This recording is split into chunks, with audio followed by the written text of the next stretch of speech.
മാഹിയിൽ നിന്ന് അട്ടപ്പാടിയിലേക്ക് കടത്തിയ മാഹി മദ്യവുമായി 3 പേരെ ആര്യമ്പാവിൽ എക്സൈസ് അറസ്റ്റ് ചെയ്തു. ഇവരിൽ നിന്ന് 55 ലിറ്റർ മാഹി മദ്യം പിടികൂടി. തിരൂർ പുറത്തൂർ കരുവാരൻപറമ്പിൽ സനീഷ്, പെരിന്തൽമണ്ണ എടപ്പറ്റ തയ്യിൽ ബാദുഷ, വടകര അഴിയൂർ ചോമ്പാല മടപ്പറമ്പത്ത് രാമദാസ് എന്നിവരാണ് അറസ്റ്റിലായത്. മാഹിയിൽ നിന്നും മദ്യം കടത്തുന്നുവെന്ന വിവരം ലഭിച്ചതിനെ തുടർന്ന് മണ്ണാർക്കാട് എക്സൈസ് സംഘം നടത്തിയ പരിശോധനയിലാണ് ഇവർ പിടിയിലായത്. മറ്റൊരു കേസിൽ പ്രതിയായ രമാദാസ് വാഹനത്തിനു സമീപം നിൽക്കുന്നത് കണ്ട് സംശയം തോന്നി നടത്തിയ പരിശോധനയിൽ 106 കുപ്പികളിലായി 55 ലിറ്റർ മദ്യം കണ്ടെടുത്തു.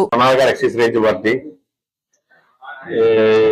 മാഹിയിൽ നിന്നും മാഹി മദ്യം മണ്ണാർക്കാട് വഴി അട്ടപ്പാടിയിലേക്ക് കടത്താനായി കൈമാറ്റം ചെയ്യുന്നുണ്ടെന്നുള്ള രഹസ്യത്തിന്റെ പാർട്ടി സഹിതം പെട്ടെന്ന് നടത്തി വരവേ ഈ ഓഫീസിൽ തന്നെ മുൻ അബ്കാരി കേസിലെ പ്രതി ആര്യമ്പാവ്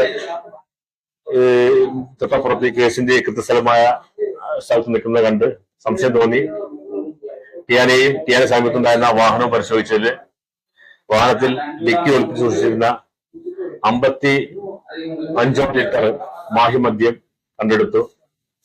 ആയത് മാഹിയിൽ നിന്നും വാങ്ങിച്ച് അട്ടപ്പാടിയിലേക്ക് കടത്താനായി അവിടെ കൈമാറ്റം ചെയ്യുന്ന സമയത്താണ് ഇവന്മാരെ 3 പേരെ പിടികൂടിയത്. അതിൽ ഒന്നാം പ്രതി ഒരു പാലക്കാട് NDPS കേസിലെ പ്രതിയാണ്.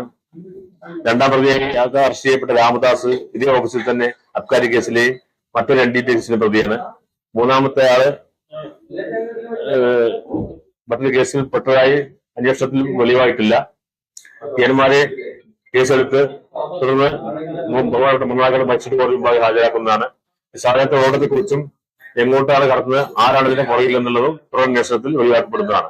Excise inspector Abdul Ashraf, assistant excise inspector K Manoj, preventive ഓഫീസർമാരായ എ ഹംസ, സി കൃഷ്ണദാസ്, സിഇഒമാരായ അലി അഷ്കർ, അശ്വന്ത്, ടിൻഡു, വിവേക്, എക്സൈസ് ഡ്രൈവർ ജയപ്രകാശ് എന്നിവർ ചേർന്നാണ് പിടികൂടിയത്.